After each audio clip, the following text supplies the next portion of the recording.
Hey everybody, welcome to Neil Talks. My name's Neil and it's time to talk The Leftovers. Last episode. What an awesome episode. All about Kevin Sr., all about his catching up with his journey, his crazy journey which led him to a sole surviving chicken pecking at a tape from 1981 where he and young Kevin Jr. were on a road trip to Niagara Falls, a place that's all about a torrent of water.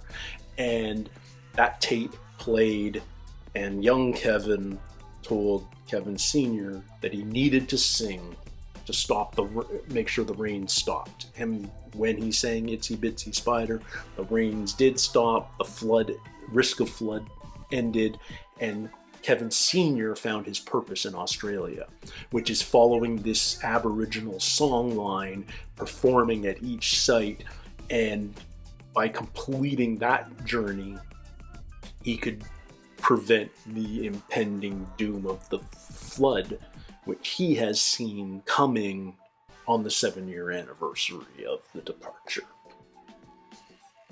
It all seems pretty straightforward, really. But we're 8 days away, we're one song short. The only man in the world that knows that song was just killed when Kevin Sr. fell on him. Ladders and water, I feel like these are the two major symbols this season, and Kevin Sr. slipped on water on a roof, off a knocked the ladder down, landed on Christopher's Sunday, and that song dies with him. So the song line can't be completed, which means the flood is coming, and he finds himself on this homestead in the middle of the Australian outback where they're building an ark. Maybe that was a vision, maybe it's not. But we've met Grace, and Grace, aside from her tragic backstory, is now looking for a cop named Kevin, who she's just found, Kevin Sr. And maybe they can be each other's salvation, I have no idea. But speaking of Australia, Nora and Kevin Jr. are on their way, because that's where they can find their ladder, LADR. I forget what it stands for, but it's this treatment that, what's his name from Perfect Strangers? Mark. It's not Mark Paul Gosselaar, but it's another three-name Mark name. This is gonna kill me. It'll come back to me. But anyway, I loved last episode. Kevin Sr. had this massive spiritual journey. He literally wandered the desert in search of meaning. He didn't speak to a burning bush, but he did speak to a man who set himself on fire. He found this cross in the middle of the outback, which happened to be where Grace's children died shortly after the departure. She thought they were gone, but no, they were trying to find help. And Grace's peace prevented that. Prevented her from ever searching for them. She just assumed that they had gone to be by God's side. If we spend the rest of the show in Australia, I'm cool with it. But I also know we've got a bunch of storylines going on back in Jarden at the Garden of Eden. The new Garden of Eden. Garden of Eden 2.0. The walls are down, open to the public. And again, we're only 8 days away. We're so close. What's going to happen on the 7-year anniversary? Is anything going to happen? If anything's going to happen, it's going to happen in Jarden. That's what Matt says. So many biblical names in this show. The Matthews, the Marys, the Noahs, the Michaels, the Johns. Even Thomas, Doubting Thomas. It makes the characters that don't have biblical names almost stand out. Kevin and Nora. Does Laura have a biblical name? I think it is. Close enough to Lori, right? Lori's just a nickname of Laura. Is it? Laura's. Chime in the comments and let me know. Anyway, I've got a pretty strong feeling that this episode we're going back to Australia. Maybe not to Kevin Sr., but we're going back to Australia because this one's called GDay Melbourne. So I think that's where Nora's flight was taking them. So maybe we're catching up with that side of the story. Do we get a Kevin Jr. and a Kevin Sr. reunion this episode? That would be crazy. Kevin knows that they spoke during his time in the hotel, but Kevin Sr. has no recollection of that. He was so high. So that'll be an interesting reunion. I wonder if anyone else has found the book of Kevin in Australia, because Kevin just threw his copy that Matt sent him into the garbage can. It got rained on and everything, but it was just sort of sitting there at the top, and we focused on it. Maybe just to see the red marks get washed off, but maybe someone else is going to find it. But Grace has put all her faith into this book of Kevin, based solely on a single page of scripture, which had enough to convince her that this was a man worth finding and accidentally killing for. Anyway, let's see what happens. I'm psyched to jump into this episode. Episode 4 of Season 3, GDay Melbourne. Going out of my mind. So we're just getting a different song every episode. Even know my own name at the time. Kevin's middle name is Eugene. You two together? Yes. Yeah. They had to think a second. I have global entry. Where's the pre-check line? It is right over there, ma'am. Oh, is that all right if I go with her? I'm a cop, so... Do you have global entry? No. Then you can't go with her. Okay. You can't go I'll with just sit her. on the other side, okay? You get the big line. She's wearing a camo shirt. What is she carrying? Thumbs up, please. What is she hiding? She like put on a smile before. Your watch. Oh, shit. Sorry. What is she trying to get through here? Enjoy your flight. Thank you. Okay, she just got away with something. Okay, look, there's gonna be a nuclear event, and I'm entitled to protect myself from fallout. Okay, I'm missing my... He's got a radiation suit. Oh, she just... Kevin's just a tag along here. Hi. What are you smuggling? Sorry? Heroin? I have $20,000 in cash strapped to my body. Okay. Why? It's illegal to travel out of the country with more than 10 grand. Why don't you just give me half? Huh. Help me get the tape off. Could have done that. Or you just declare it. You hiding anything else you want to tell me about? Maybe.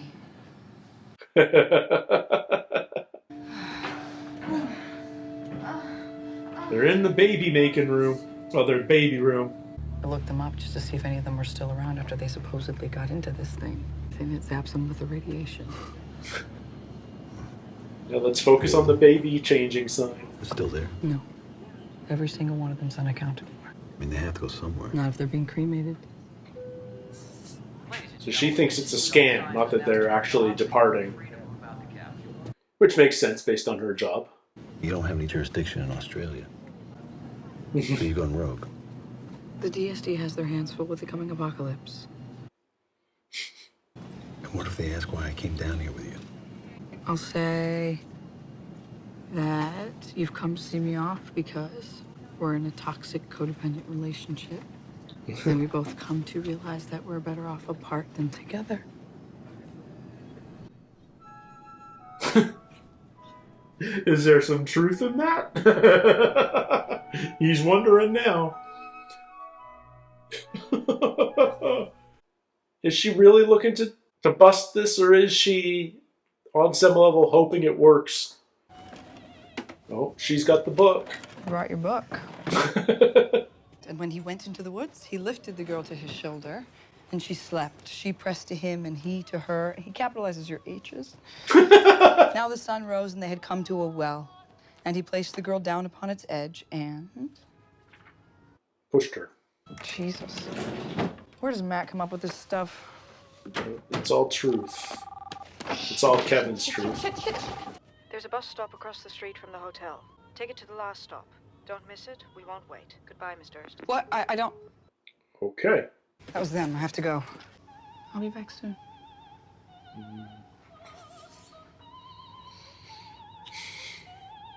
And she's off. You can't turn off the TV. We're in a hotel with a TV again. Well, the thief this year was under the sea. Good morning, front desk. Yeah, I can't turn off my television. It'll just be a moment, Mr. Durst. It's Mr. Garvey. Oh, so sorry. Mr. Harvey. If they'd get his name wrong, Do you like he hasn't read it. Now, who doesn't like pancakes? But now he is. Give it a read, Kevin.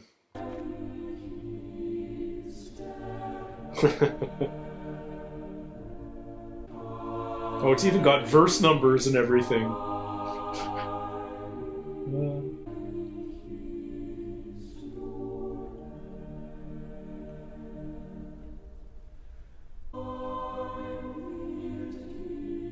Faith. And I sure hope no one watching is named Kevin. Why is that, ma'am? Well, apparently there's not one, but two missing Kevins in the Melbourne area. This man, Kevin Garvey, an American holidaying down under, was last seen wandering the road near Karipa nearly a month ago. Right, let's get to those pancakes. Are you ready, George? Back to the pancakes. Come on over. Okay, now tell us about. Who are we going to see in the background? We don't set up that crowd in the background if we're not going to see somebody. Oh my God! I like the classic pancake myself. What? That's not all true. The second one is a bit. It's like she's looking right at him. And what did it say? Surah 81? What? You hear me? Whoa. Got turned off. Turn it back on! Turn it back on! Oh, this is so good. Taxi! Oh. She's still waiting, but it's late. Are you a mother? Could you please watch her? Just for 5 minutes. I'm waiting for a bus. Please. I'll be in and out, I swear. I really need this job. It's 5 minutes that she doesn't have. I'm begging you. She's gonna miss it. Or is she gonna take the baby on the bus? She could run off right now. You'd never see her again. Just 6 days left, right? Here's hoping. Here's hoping. And here comes the bus. Should be another one in about 45 minutes. 45. They're not gonna wait. What do you do, Nora? They're not gonna wait, Nora. She's gone. You're left with a baby. I have to go. Discrimination is illegal.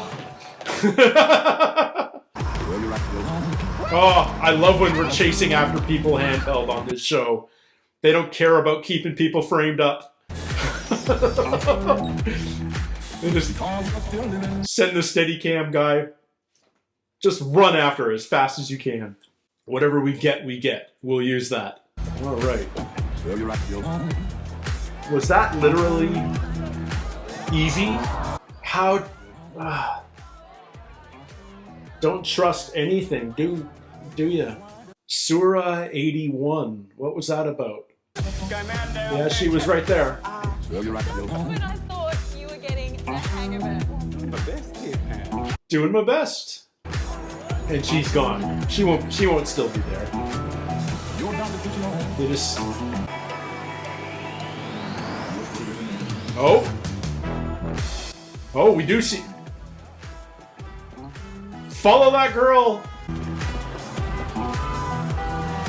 So weird running across streets in other countries where they drive backwards. Evie? What do you want?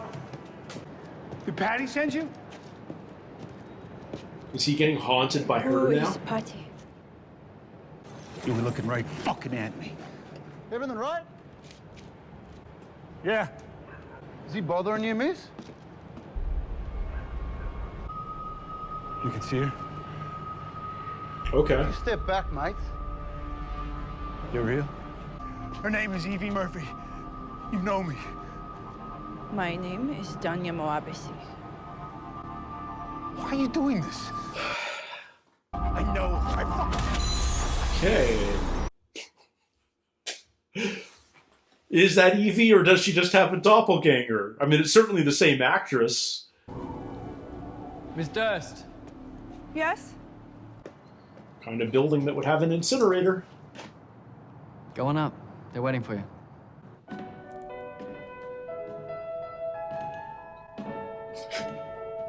A little aha take on me. Okay. Yes. I'm Dr. Aiden. And that is Dr. Becker. Aiden and Becker. She opening like a can of sardines? What'd she say? Oh, don't worry about her. She's just having a can. So random. Why is she eating a can of sardines? And what is she speaking? Dr. Becker and I, we will just ask you a few questions and then we can move on to the next step. She was ready to go and she wishes she could have told you. Well, this is She was Lori. ready to go and she wishes she could have told you, but she just couldn't. And she's grateful that you set her free. I'm gonna take this. Give him a hug and tell him the dead wife wants him to move on. You okay? I just saw Evie. She's in fucking Melbourne, Australia. You're in Australia? I talked to her, Lori. Okay, Kevin. I need you to slow down and explain to me exactly what you think you saw. Denaya Moabizi. Denaya Moabizi. I took a picture of my phone. Denaya? I'm gonna send it to Denier? you, okay? Hang on. Is it somebody else? Yeah, I got it. It's her. Oh, okay. I know it's her. Under no circumstances should you approach Evie again, okay? It might scare her off. Who did he take a picture of? Okay? Who did he take a picture of? I don't think it was Evie. Who did he take a picture of? Kevin? Who did he take a picture of? Who did he take a picture of? Why did we not see her phone? Is it just a random that he's just projecting? Just need to draw some blood. Because it was non-invasive. Anemia, glucose, potassium, heavy metals, and pregnancy. I'm definitely not pregnant. Oh, right. Yeah, IUD. You'll need to have it removed before you go through. We can refer you to... How did you know I had an IUD? Does Kevin know? The event chamber of the device requires an intense period of confinement. So we're going to simulate that now while we're monitoring you, just to see how well you hold up. Confinement? We're going to tie you up? What are we talking about here? We're putting you in a box. Seriously? Man. If you want to take your money in the box with you, that's fine. No, I trust you. Do you? It's basically a coffin. It's a little bigger than a coffin, but it's basically a coffin. In packing peanuts? Seriously? Oh, no. What? Oh, it's so weird. When you see somebody upside down, they don't look like them. Especially since her hair looks so much darker in that shot. I'm like, who is this all of a sudden? More aha take on me. This time by the horn section. Great shot. Love that shot. I wish I knew whether this was like actually in Melbourne or not. I can't imagine that they went down there, but... Is Denaya working today? It doesn't exactly feel like... Danya. Danya, yes. I'm not sure. What book was it? The Book of Kevin. Assassins, I think.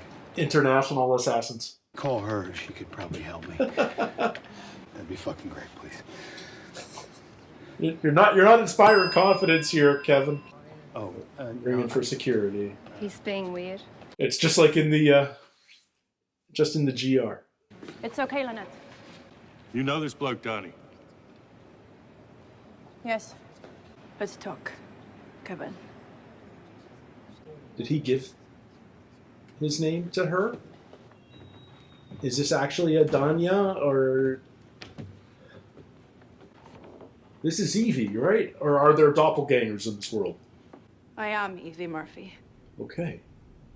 I have started a new life. I am asking you not to tell anyone that you have seen me. How did she get out? Then you need to tell me why you're doing this. There is no family. Yeah. She's still GR at heart. How did she get away from the frickin' drone strike? What the fuck is going on? Laurie's gonna tell John. What was that? Beyond. I'm pretty sure that's a Muslim prayer, am I right? I have compassion for you because you are ill.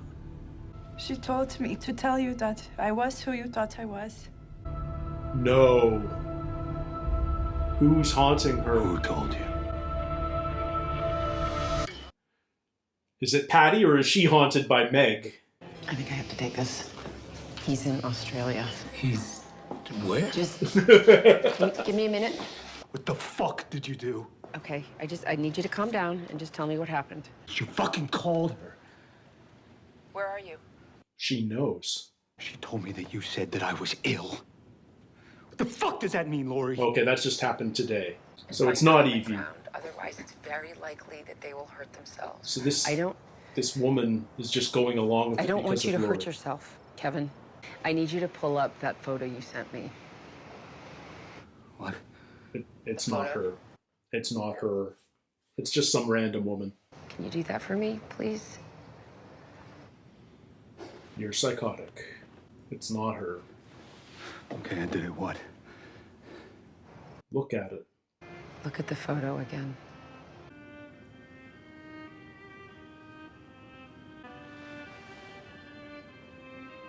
Oh. She's very, very good to I'm leaving indulge now. this.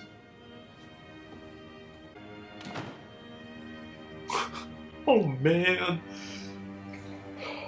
Okay, so this isn't like the Patty visions where no one else saw her. He's projecting Evie onto random women. I think Or that at you least a projected random Evie woman. onto a stranger. Yeah. And I think you chose Evie because you understood why she did what she did. Kevin, are you and Nora okay? Ask John about the fucking book he wrote about me. Your heart is very calm. Let's have a chat. Shall we? Why haven't you used it? I don't like the odds. Odds? Several of our colleagues did go through. Dr. Van Egen, the man who... Мы зря теряем время. What did she say? Dr. Becker thinks you have no intention of using the device. So, do you want my money now? No. We have a question for you first. 2 infant twins are born. One of them will grow up to cure cancer, but only if the other one dies now. This You is don't the have to same kill the question baby the yourself, dude that but set you do himself have to on nod fire had to answer. to make it happen. They wouldn't take him. Do you not? Are they mine, the twins? They're not yours. Then yes. Kids die every day. What's one more? Of course I nod. They'll take her. So the guy that set himself on fire wanted to go with these guys. He wanted to go up the ladder. I'm afraid we will not be proceeding any further. Oh. But What? she gave... What, did I answer your stupid question wrong? But she answered it differently than the other guy. It has nothing to do with the answer. Go home, Miss Durst. This isn't for you.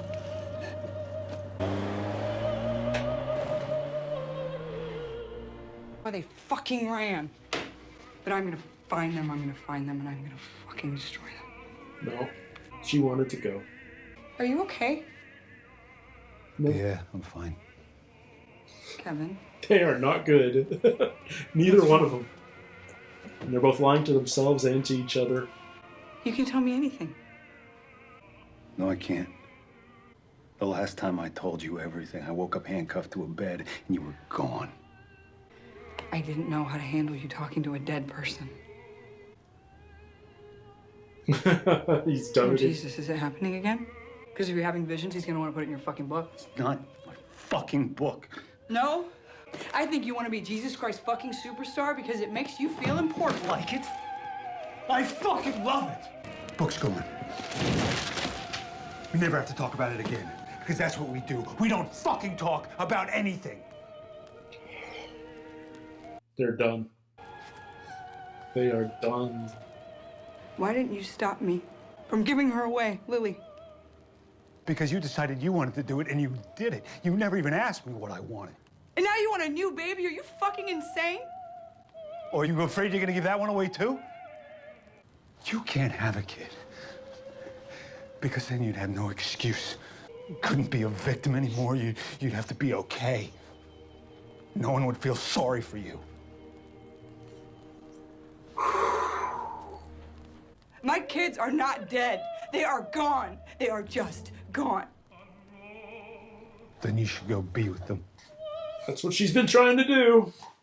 I keep waiting for the smoke alarm to go off. He has to get back. In case of fire, here's your plan.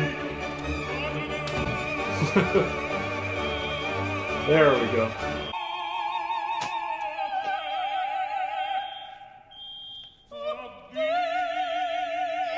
No taxi, sir. The explosion? Explosion? What? I'll be back. Explosion? What? Jeez. Oh, God. I saw you on the TV in the window. I turned to my friend. Holy shit, that's my boy. He called the local hotels. Because he added his name. Hey there. Son, that's Grace. Is she amazing? Is this real? You didn't see the news? All flights grounded. What explosion?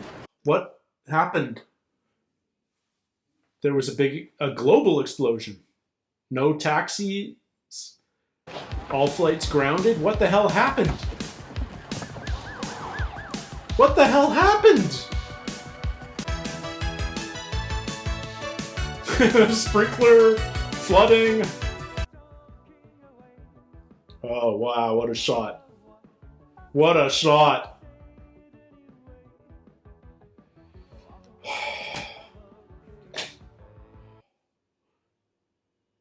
Ah! So maybe Patty was right back in season 2 when she said Kevin and Nora hadn't found something new. They were just clinging to the wreckage and each other.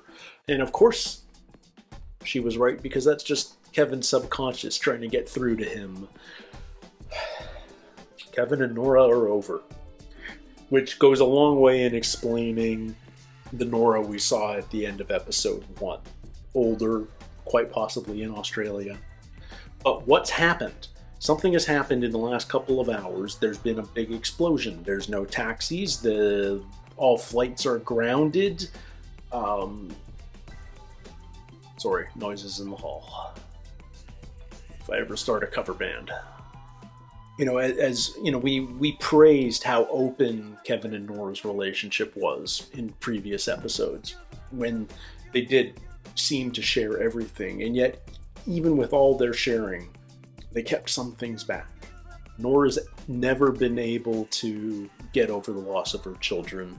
She clings to the hope that they're still alive. But it's more than just hope, it's faith that they are still alive. She wasn't going to bust this scam. She believed in it enough to give it a try. She was willing to be incinerated in the hopes of being reunited with her children.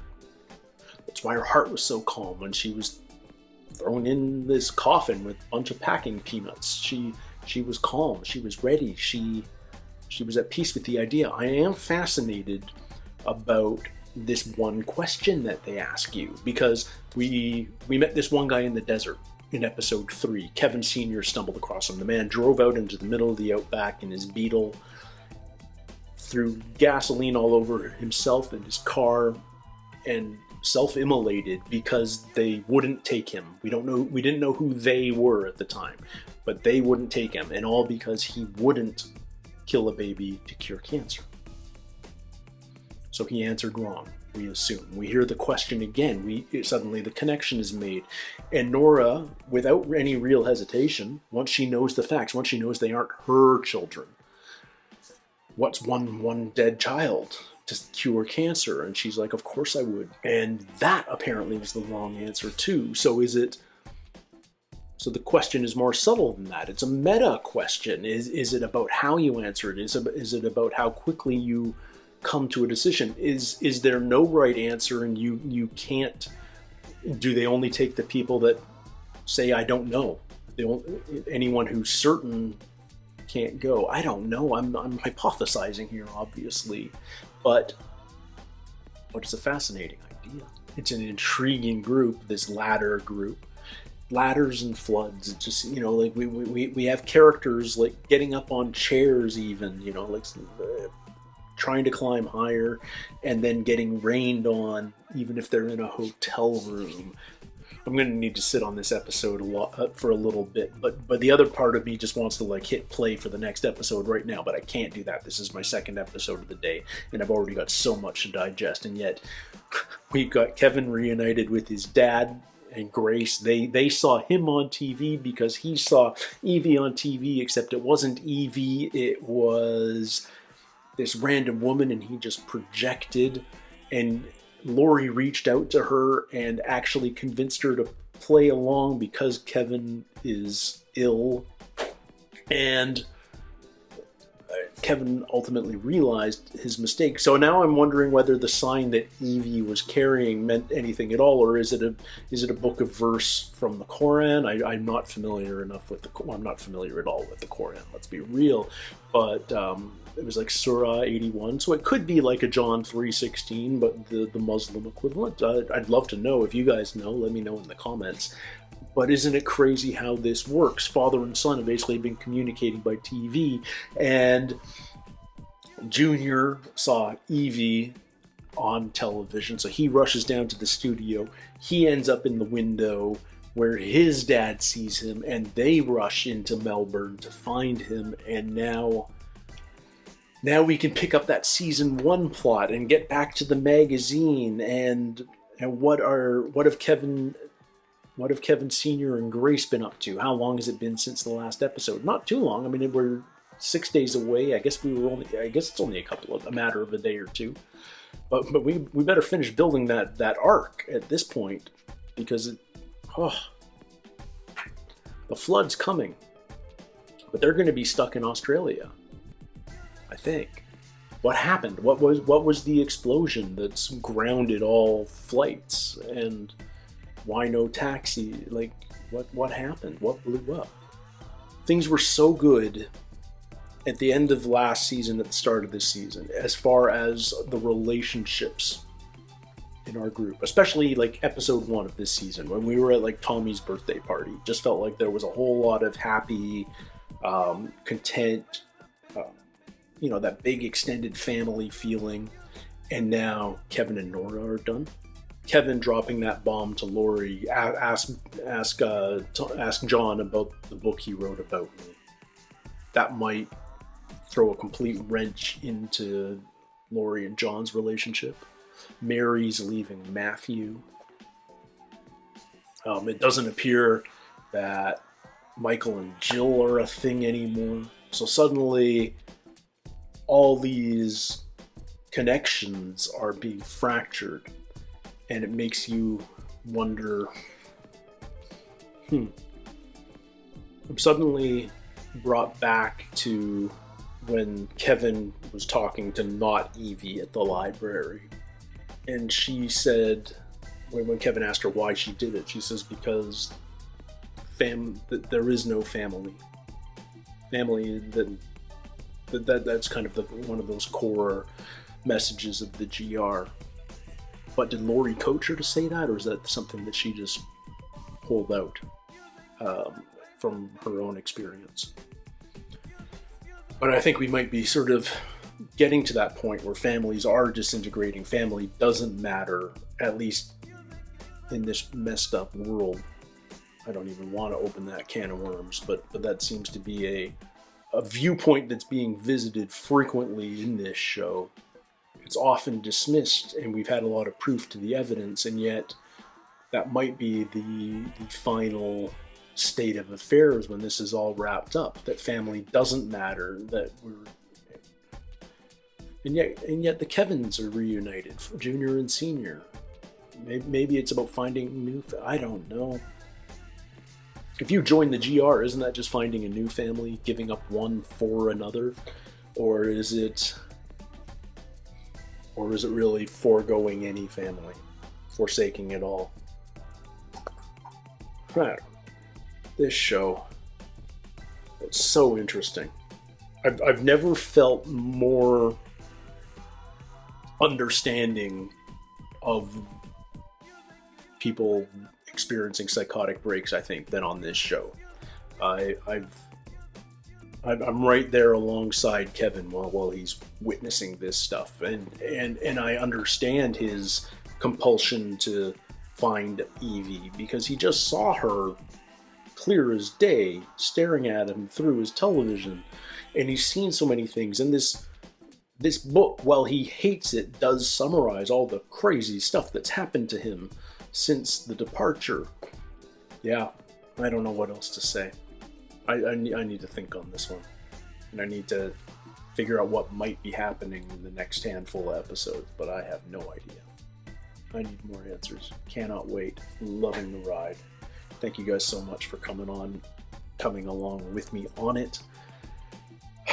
I'd love to hear your thoughts about this episode, and I suppose we need to start thinking about a show to replace this one. So keep an eye out in the coming weeks on my Patreon for a poll. I'll make a little announcement here on YouTube about what shows are in contention, and if you want to have a say in what I check out next after this, we'll put up a poll on the Patreon, and I'd love to hear your opinion. So until then, everybody, take care, stay healthy, and we'll see you soon. Cheers.